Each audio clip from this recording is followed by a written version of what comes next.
Hello, and welcome to episode 23 of Columbus Local Podcast. This evening, we have the great pleasure to have a discussion with Cliff Marsh. Cliff, good to see you, sir. It's better to be seen by you, my friend.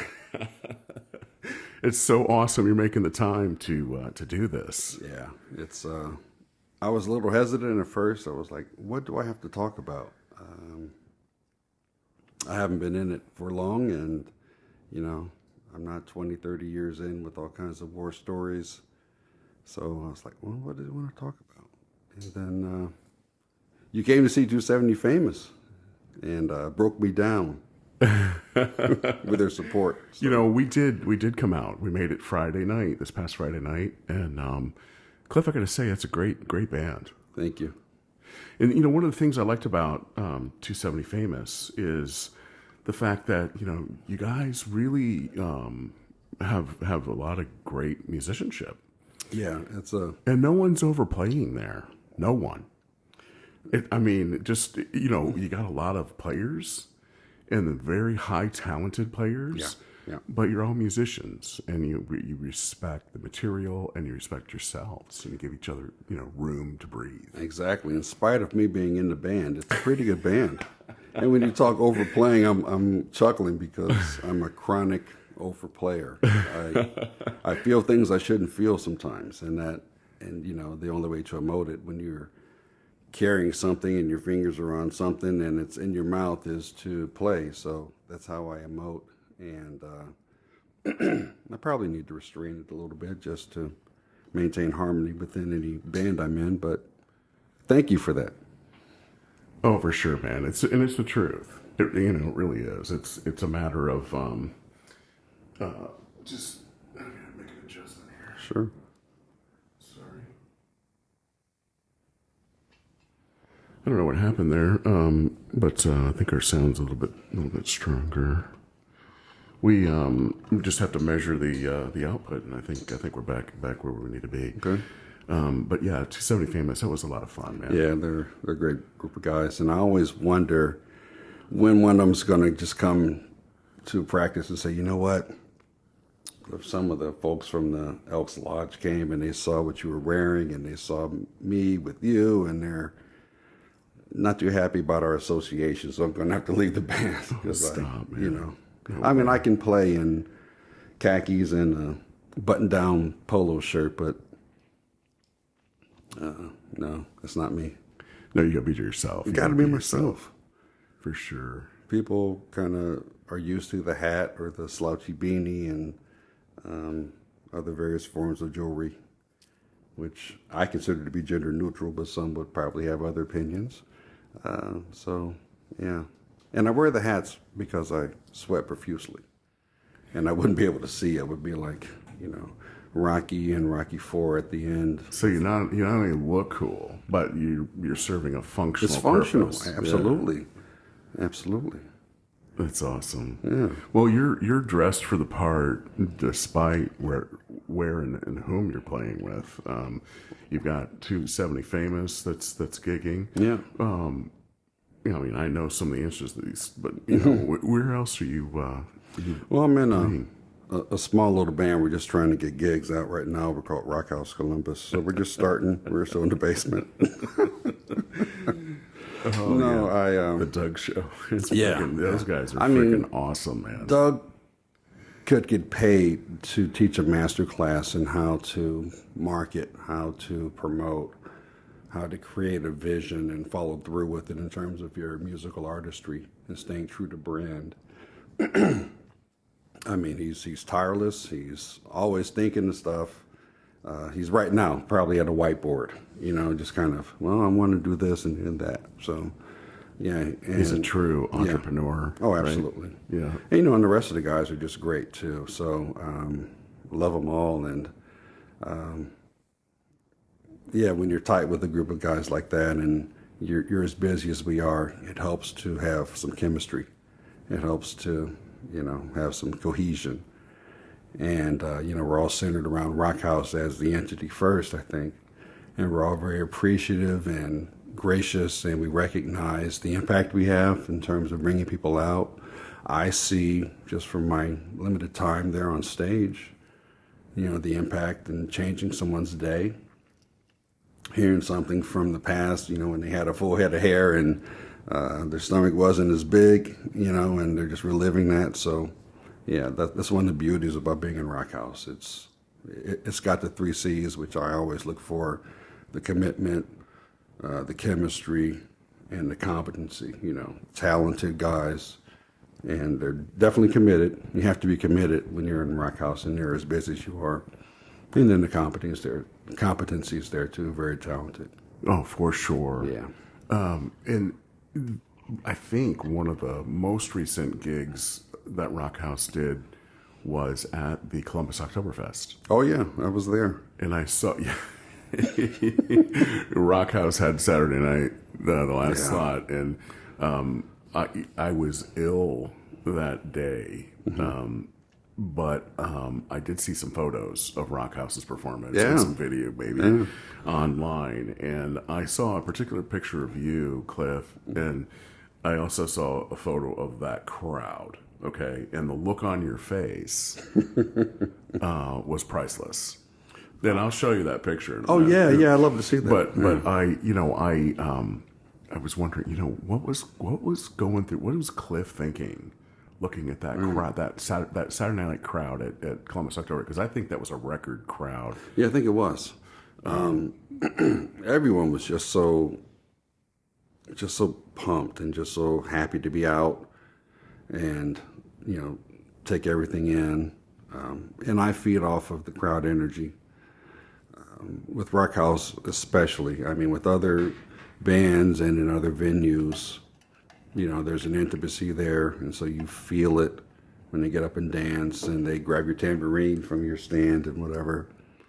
But with Rock House, there's the separation, so I'm not as intimate with the crowd because we're normally on a bigger stage. So I kind of zone in on faces, and I look at people, and they're feeling a certain way, and I just love that, and that's why I do music in general, but particularly with Rock House, because we don't have the physical proximity. It's important to me to make eye contact, and to see them kind of cheering me on. Oh yeah. So yeah, it's great. Yeah, you're such a presence, man. You're charismatic in regard to being there with the band, with an already charismatic group of dudes. I mean, you guys all together are just a real strong presence. That's such a great band to want to be a part of watching. I almost feel like we were tailor-made, like the way I want to create a vision of who they see when they think of Cliff Marsh and, Cliff's in that band. I want people to be able to connect on that level. Like, oh, there he is. I see him, and I see a cowboy hat. I see too much jewelry for any grown-ass man to wear. I see scarves, bandanas, earrings, all that. No heels. I'm not doing that. And Laura, you got cowboy boots though, right? You wear cowboy boots? No cowboy boots. All right. Just a plethora of very, very different headgear. Again, it's functional, so, don't think I'm trying to be cool. Yeah, but you are cool. I'm trying. You're playing the horn, right? So you have some type of a saxophone in hand, right? Yeah. When you're performing. And so how many horns do you have, Cliff? I have 5 total. And all saxophones. I have 3 tenors. Well, one I'm in the process of selling. So I'll be down to 2 tenors, 2 sopranos, and 1 baritone sax. Yeah. And I have names for all of them. What are they? Okay. So, so my baritone will start on the bottom is Rasputia. Miss Rasputia Lattimore. She's very feisty. That reference is not connecting with you. Bro, come on. It's not, but okay. What is it? Eddie Murphy's brilliant. He should have won the Academy Award. Oh my gosh. For Norbit. Nice. He should have won. Nice. Then again, Mike Myers should have won for Goldmember, but I'm processing that still. And so my 2 tenors, one is a P. Moriat, which is unlacquered, so it's kind of dark. And I call her Stormy, just because She was temperamental at first. She's fine now, but her dark color, portends of bad weather.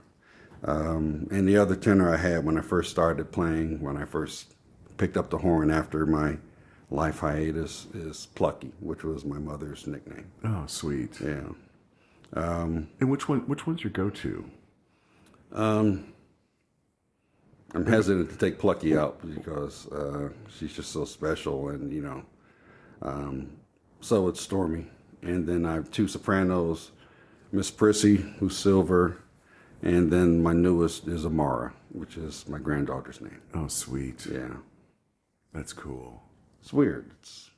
I don't know. So your tenor sax is, is your go-to? Oh yeah, Nice. I started on alto, and I've never picked up the alto since. I started on clarinet, but I started looking like a clarinet when I was in middle school, long, skinny, and black. So I picked up the sax because it was cooler, and no regrets. Saxophone's been very, very good. Definitely, looks good on you, man. Thanks, like brother. you were born to do that for sure. Thank you. So, 270 Famous, Yeah. Rock House. Rock House. And then what else? Kismet Notes, which is a duo I'm doing with Laura Kay, my partner in all things. One of the best humans I could possibly have run into. We have a running thing where she was close to her dad, I was close to my mom. They're both departed. So they're up in heaven kind of creating this amazing adventure for us to go on. And, Laura's an empath of the highest order, and she's very spiritual and drops things on me that I'm like, what? You saw what? Someone came to talk to you, and what does that mean? And she's a numbers fairy, so she has the uncanny ability. It would suck if she were an X-Man because she would get them all killed. So, we'll be driving, and she was like, oh, it's 3:33. Okay, well, how did you tune into that at that moment? Right. And that's uncanny. Probably not fighting Magneto, but yeah, it's uncanny. That's who she is. What other things am I doing? I'm sitting in with a whole bunch of people. It's just We do see you pop up a lot, and it's cool. sounds like a disease of some sort. No, man, you're in high demand. I'm the Lyme disease of sax players. Well, of all So cool. the sax players out there, I have to say truly that I'm one of them. Yes, but you're cool. I'm trying. I think they're all cool, man. Oh Anybody yeah, who they're all plays the cool. sax is There are, world-class talent here. Mm-hmm. Brian Olszewski, who I took lessons from, who's just a beast, and they call him Superman, but yeah, and he lives up to it. Sean Wallace Thunder, who's an amazing educator and plays all kinds of different instruments.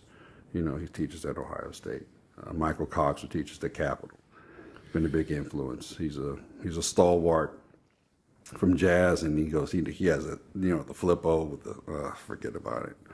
I'm like, okay, I'm just going to quit. I go see him, oh, Kevin O'Neill, who plays with Hoodoo Soul.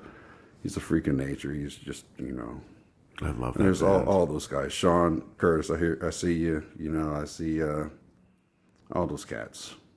Anthony Jackson, Eddie Bayard, Matt Adams. I can go on. There's just a ton who inspired me.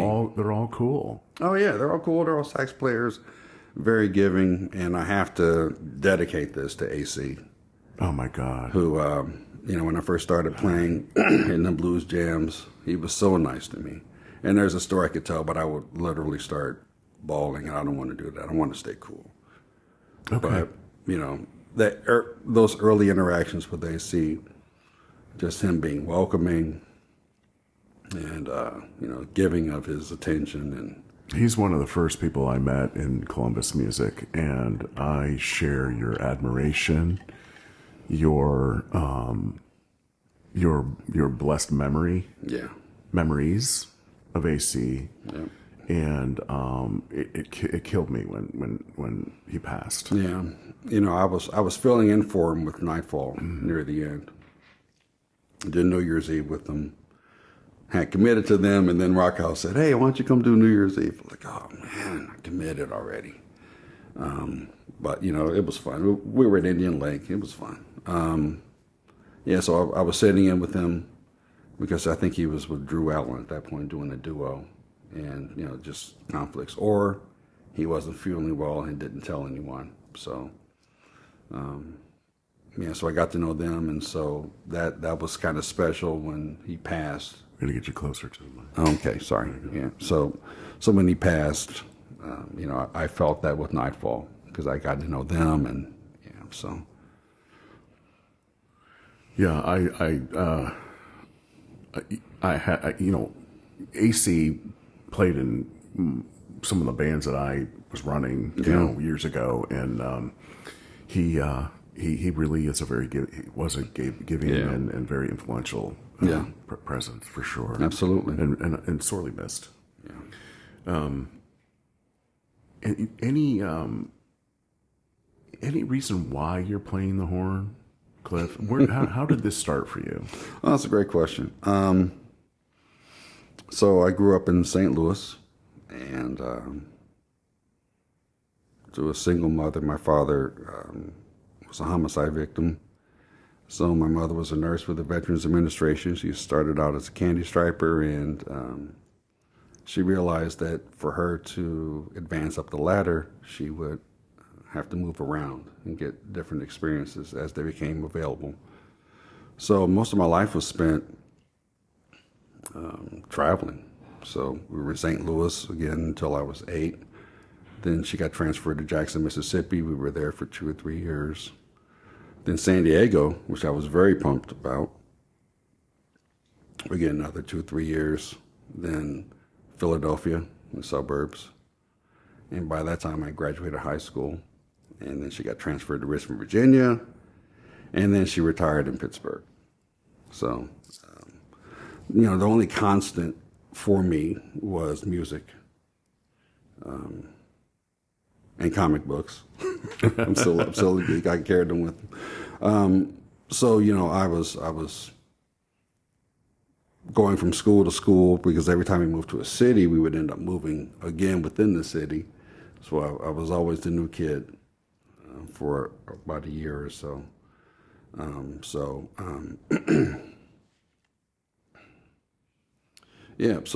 Music was always there. And in high school, I'd become okay.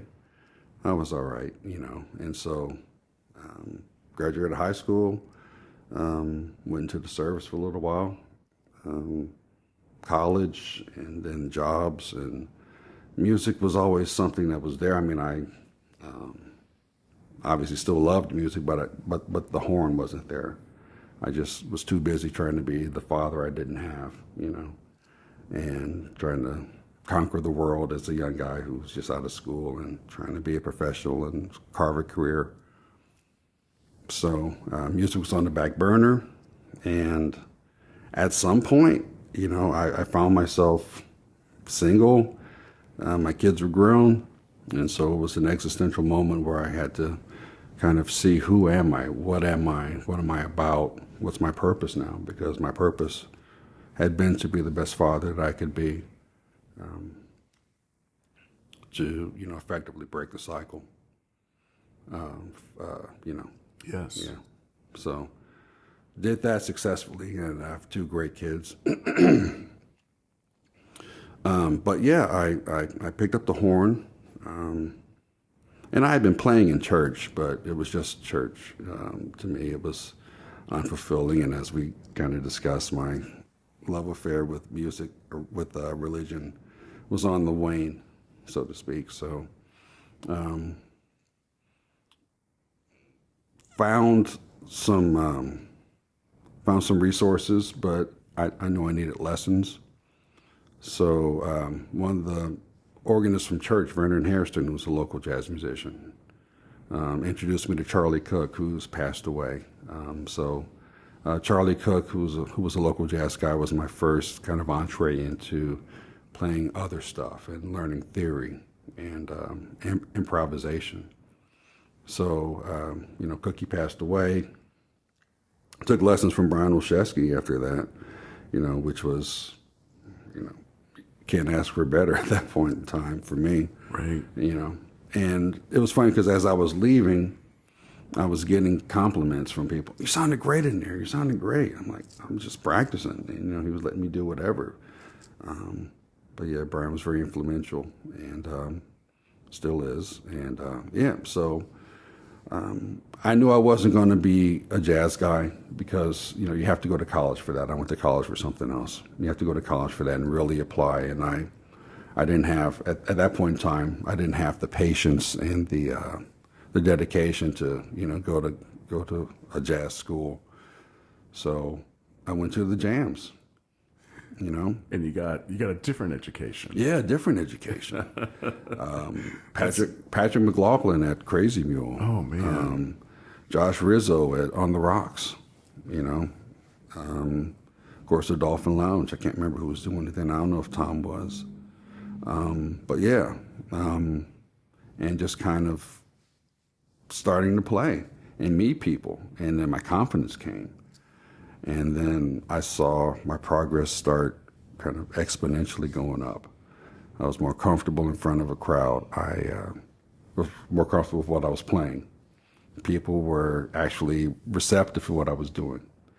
And, after my second divorce, I needed some acceptance. I needed a lot of things, I guess, but, I needed to feel like I was, deserving of... There was a purpose, right? Yeah, exactly. A purpose. I needed a purpose, yeah. I understand that, totally. Been there, man. Yeah. I had some revelations, got tattooed. Yeah.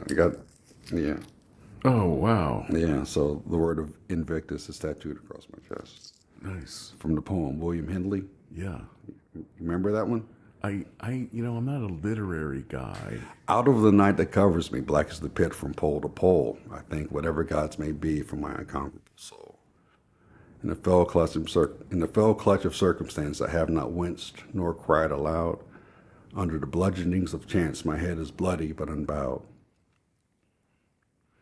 Beyond this place of wrath and tears looms but the horror of the shade, and yet the menace of the years finds and shall find me unafraid. And I love those two right there. And then, matters not how straight the gate, I'll charge with punishments to scroll. I am the master of my fate. I'm the captain of my soul.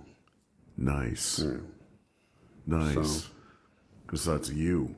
Yeah, because during that time, I had, that poem just kind of came to mind, and I don't know why. But it did. And it's weird because the last two lines were Timothy McVeigh's last, when he was executed. So that kind of brought the poem to prominence, I guess, or reinvigorated interest in it. In purpose, right? Yeah. So it's really cool. I forgot where I was. Oh yeah. So So you well, this is jams, when you came to Columbus. It was this was pretty relatively recently for you, right? Well, first time I've been in Columbus since 1989, 90. But when I came, it was for a job. I was a restaurant manager, and then ended up leaving, going to Ohio State. And so all that time, from 1983 on to, probably 8 or 9 years ago when I started practicing, no horn. No, nothing. Music's there. It's cool. I used to play. I was in high school. I played. Yeah. Listening to it. But when you picked it back up, right? When, you were here. That was maybe how many years ago? So we're talking probably, generously, I'd say 8 years. Okay. Hitting the jams. Yeah. And then, hey, you want to join our band? Hey, you want to do that? Hey, That's hey, pretty cool. So fun. Early on, I played with 6 Foot Blonde for a little while. Oh, that's cool. Yeah. That was early on. Christopher Tracy's Parade, which is a R&B funk band, which is still in the basement. God bless their souls. I mean, they're good guys. Yep. The Has-Beens. Oh, sure. Yeah, with Jeff Rambees. I remember Yeah. I remember that band. Yeah. And then after that, Blue Spectrum came along there. I played with the Digs for a while.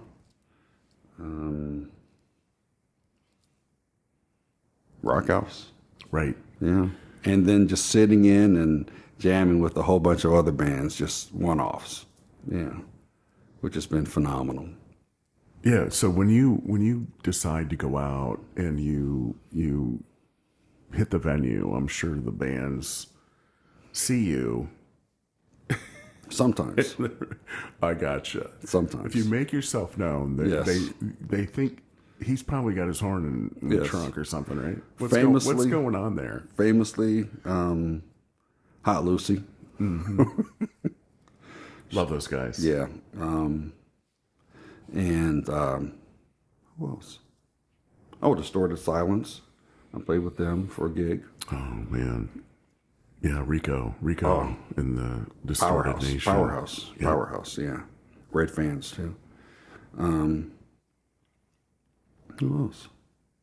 Our guy Paul Weiss. I've played some things with him. I've done Ember Solis. God, how can I forget that? Oh wow. I was in that band. Yeah. Before and so sweet. Yeah, just a great, committed, dedicated, up and coming. I mean, she's going places. Absolutely. You just know it when you meet her and speak with her. And I mean, Scott is one of those keyboardists. There's like maybe 3, 4, 5 keyboardists who've been instrumental in my progress and who I kind of benchmark things by. It's weird. You would think sax players, but it's keyboardists. So when I was in middle school in San Diego, a guy named Kevin Flournoy, I used to go over his house, ride my bike, and have my clarinet strapped down on the long silver rack there. No saxophone by then, we play Sir Duke, and I mean, he's brilliant. And he's actually a world-class musician now. If you look him up on Facebook, Kevin Flournoy. He's done all kinds of stuff. He's, posting. I'm with Chaka Khan here. I'm with somebody here. And like, okay, well, you are LA-based, and there are pictures. So I take your word for it. And then Martin Palmer, who was my best friend in high school. He's a gospel guy down in Florida. Very talented. And my first band I was in with Martin. And we won the high school talent show twice. I'd be remiss if I didn't mention that. We just had our 40-year reunion this past weekend. Vernon Harrison from church, who introduced me, Charlie Cook, jazz guy. Nice. Amelia Rose, I was in with Blue Spectrum, and you got to get her on your show. Paul Weiss and Scott Lee for just other stuff, Cool. Yeah. Yeah. Anybody you want to send my way, it'd be awesome. Oh, there's okay. It's really, it's a matter of just kind of getting to know who's out there. Yeah. I do know some. Yep. Others I reach out to, and others, come through introduction, which is awesome. Yeah. And it's really just a matter of just providing a platform for folks to tell their backgrounds and their stories and get to know who's out there. Because, like in your case, we see Cliff Marsh. I mean, your charismatic presence, number one, but it comes out through your horn. Yeah. And so, what encapsulates your essence? What's the essence of Cliff in your words? It's deep. The essence. You strike me as a deep guy, and I hope you don't mind that question. No, that's fine. Yeah. A lot has to do with my worldview, I guess, and some of the things we talked about earlier with regard to becoming more spiritual and embracing the humanity in me and others, and really focusing on the commonality that we all have in spite of our differences. And certainly in spite and in rebellion to 2020 and all the COVID shutdown, Facebook, blah, blah, blah. Yes, so I try to focus on humanity. And certainly there are people who disagree with me on certain things. And I think that's natural. No one believes everything that everyone else believes. It's fine. But I see their humanity. And, the test for me is if I'm broken down on the highway and I know that's you, Lynn, I know that's you. I know your car, bro. I know that's you. I see you. You can wear shades. I know that face, right? Would you pull over and help me out? Yes. Exactly. Yes, I would. And I would for anyone I know. So that's the first thing. And, deep down, I think we want to do that for anyone, but we also know in the wisdom of our age bracket, so to speak, that sometimes that's a trap. To help people out. Not. Sometimes it can be like broken down the road. I mean, you read these stories where so folks, cynical, but it's me. It's Cliff Marsh. Well, man. no, if it's you, if I know you, I'm Definitely stopping. Right? Saxual Chocolate. Yes, it's me, it's your boy. But my point is, yes, for you or anyone else that I know, but for a stranger broken down, right? Sometimes that can be a trap. Oh yes. So you're not going to necessarily, even though you may want to in your heart, sure. But if you don't know the person, right? Well, self-preservation is a tenet, I would think, of humanity. I'm not just going to walk into the lion's den. No. I used to walk straight into the lion's den or straight into Easy the bonfire. Oh, that lion's den. Okay. Straight into the. I thought you were going different. Straight direction. into the bonfire. I mean, what you choose to do in the confines of your home. It's a lovely home, by the way. Thank you, sir. Yeah, thank you. This view is dope. Well, we've been here 2 years, and we still wake up and we're, still like, oh man. Cliff is still here? I thought the podcast was last week. Oh man. It's not like I can hide. No wonder Beth is in the other room, like, quote unquote, working. Mega Beth is the best, man. Let me tell you. She's sweet. First time I saw her, I think it was at Blarney Stone where you guys came and saw us. And she was singing. Dude, she hit some note, I think Bobby McGee, and my car alarm went off. I was like, What? That's Megabeth, man. She has it. She has that. Yeah. That it. She does. Yes. Yeah. Yeah, and she had a busy gig weekend past weekend. Yeah, too. man. That's good. I mean, we were lucky 3 times. Lucky to be outside, and I think that's probably the last good weekend for that. So props to my peeps at Blarney Stone for looking out. I think we'll be back. I hope we'll be back. I hope so. Looking at the crowd and the smiles on their faces, and right. Yeah, the owner was happy. Oh, good. Okay. Mm-hmm. Okay. Had to have been. I'll touch base with them. Yeah, and that's what you an got art. to do, man. That's an art here. I mean, that's a thing. Some folks are really just okay. Pull out the calendar.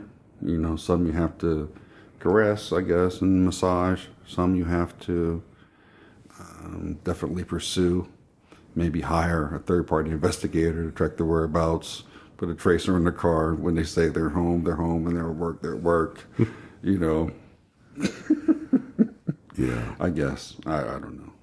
But, I've been lucky to book 270 Famous, based, I think, off of a lot of, you sat in with this band here. Okay, gotcha. And that really speaks to just how close this community is. And it's surprising to me how close it is. And it's also welcoming. It can be a detriment, I guess, because we're all humans. So we hear things probably that someone said about something and, something else. But, for the most part, I'm very lucky and very happy to be part of this community. Again, not long. Generously say 8 years, But, as I explained to you, it's an inch or two deep and probably a few yards long as far as my experiences, always trying to get better as a player. And when I first started, people would say, he plays with a lot of emotion. Yeah, you do. You can feel, everything you do. He plays with a lot of passion or something. But to me, in my mind, with my own anxieties, of course, I took it as, well, they're being nice to me, maybe I'm not as technically sound as I should be. And certainly, we can all get better as musicians. So it's taken me a while to kind of really settle into what this is. And even on the drive here, I was like, I can't believe that I'm going to be on a podcast talking about this. When if you knew me before music, and I got good buddies from grad school, and, who will attest to the glasses, probably thicker than I should have glasses, what they call the nut cutter jeans, that may be a little tight, more of a squarish dude, and they see me now and they're like, and even my son, he's like, I cannot believe that that's my dad. Just the reception, because again, he's not, my daughter comes more frequently, obviously she's here, but my son, when he comes home from leave, we'll carve some time out from his busy schedule to come see a gig if I'm playing. And that's so awesome. It's so awesome when they come around. Yeah. Like I maybe wore a watch. Now he's seeing all this jewelry and necklaces and the ripped jeans. I can't believe my dad were, he can't believe.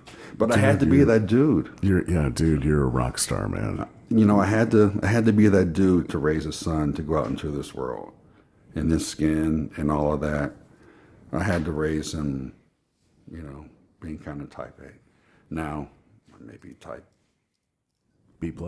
Yeah. Absolutely. You've been looking at my transcripts, haven't you? I have not. From grad school.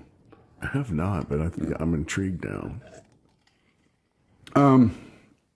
It was, What was the topic? What's important to you right now? Yeah, I mean, obviously, music is a big part of your life. Laura's a big part of your life. Absolutely, going on at home. But like, what? We're in the same age bracket, man. Like, what? Are we? What gets you on? I think so. Yeah, you're younger than I am. Okay, but you're wise. But still, yeah, you're wise, and I gotta believe you got something to say. Yeah. What's important to you? Well, personally, I think you hit on it. My family, my kids, yeah. Laura, my granddaughter, Amara Rose. She's a ninja. I call her a ninja because she'll only take a nap for like 10 minutes. And, she's waking up. She's got one eye open and, yeah, she's the best. How old is I know she's over 5 months, so she's somewhere between 5 and 6. I don't know. Yeah. I just know. She's a baby. Yeah. But a wise soul, and, I think somewhere along the line, my mom has something to do with her personality, and I would love to see how that kind of manifests. Yeah. I'm just more connected along those lines, I think. So, yeah, she's definitely important. And the music is still important. And I think what me and Laura kind of have identified as songs that speak to her strength as a songstress, but still allow me selfishly to doodle and do what I do. I think that's going to be special. We kind of talked about how we do what we do, where I'm at a gig and I'm playing. She's connecting with people on a whole different level. She's an empath, and people are drawn to her light. And so, yeah. So, she reaches a lot of people that way.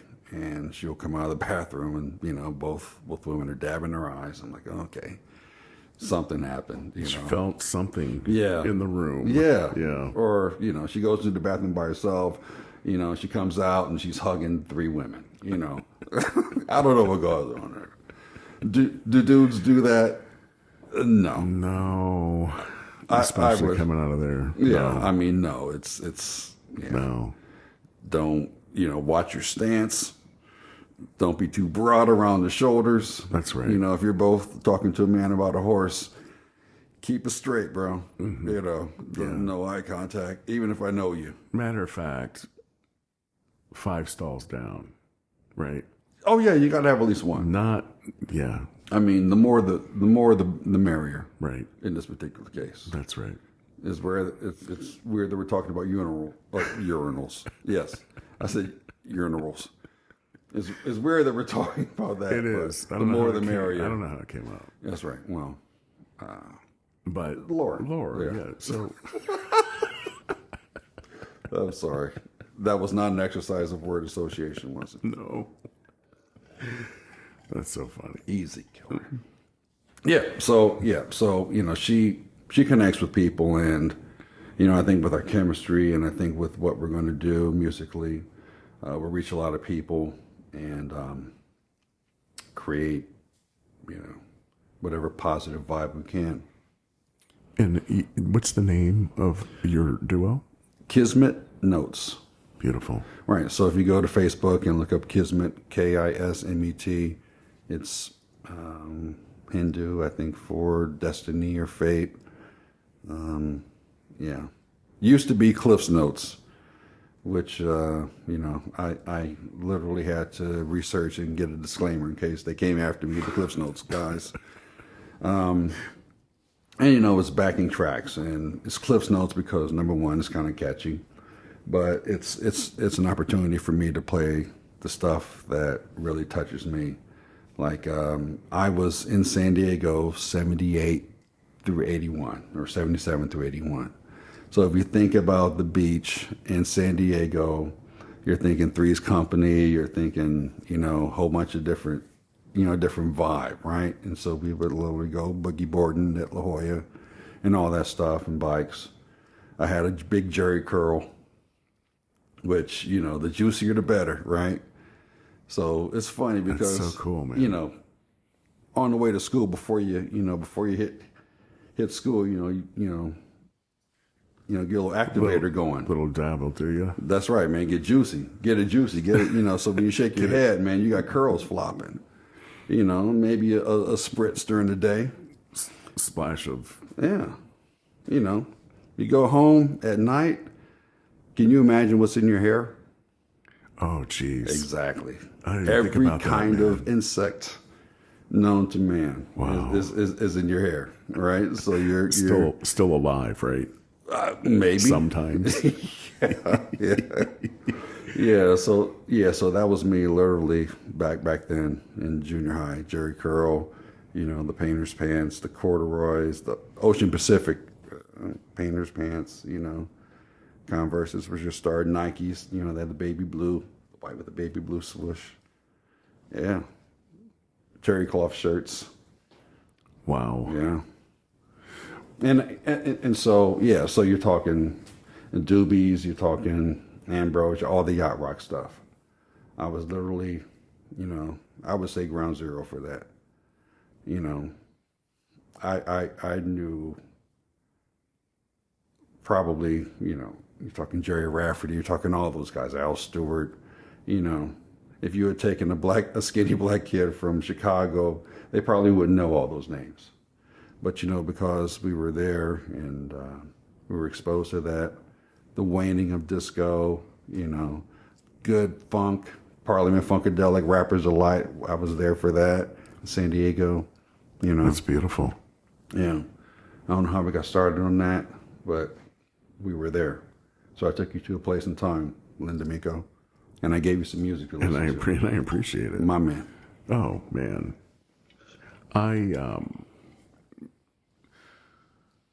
Parliament guitar player Kevin Oliver. You know Kevin? Do you know those guys in that band? I don't know the guys in the band. George. George Clinton, sure.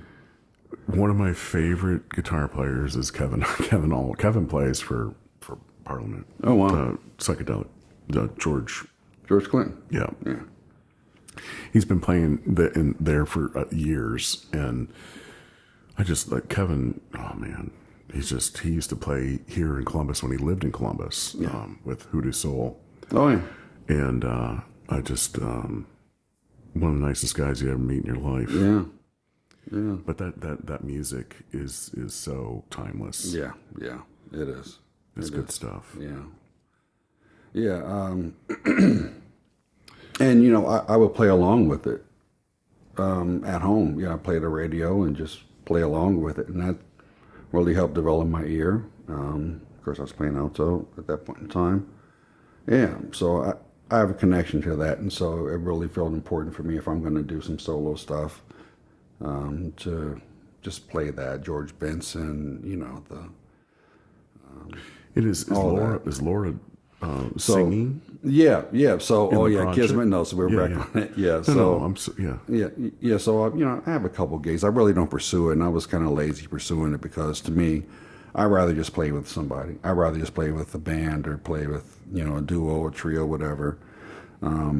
So I really wasn't pursuing Cliff's notes like I probably could have.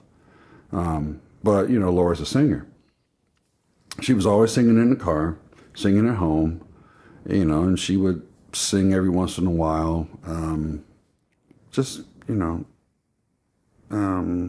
With me playing, me practicing, she would, say, hey, I think I can sing that, or she would just start singing along.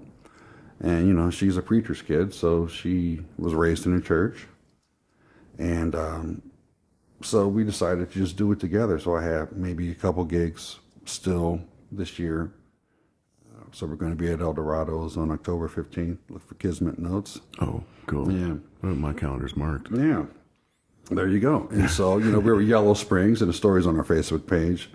Well, we can't be Cliff Notes anymore. That's not cool. Let's be something. And so we didn't know what, but we were walking together in Yellow Springs. Right as the stores were opening, this lady walks out with a sign, and she's got Kismet, and it's, a swirly thing. And it hit me. There it is. We'll just call ourselves Kismet.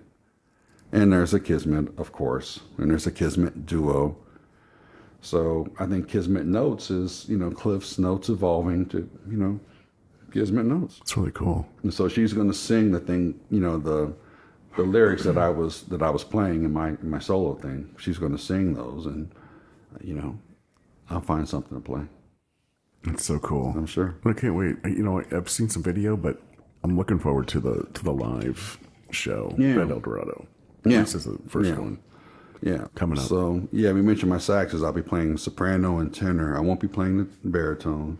So the baritone is really just for like Shorty Allen and the Skirt Chasers. And I'd be remiss if I didn't mention my good friend Johnny Stepp, who's one of the most generous musicians I know. He was in, at one point in time, Jesse Blankenship Band, Shorty Allen and the Skirt Chasers, the Diggs, and Betty Bangs. With Abby Music, great talented singer. Ross Music, her brother's a drummer. So it was very incestuous. And so, he and I had struck up a friendship back when I first started. I met him at Crazy Mule. He was with Riviera Royals, which was a rockabilly three-piece. Asked me to join.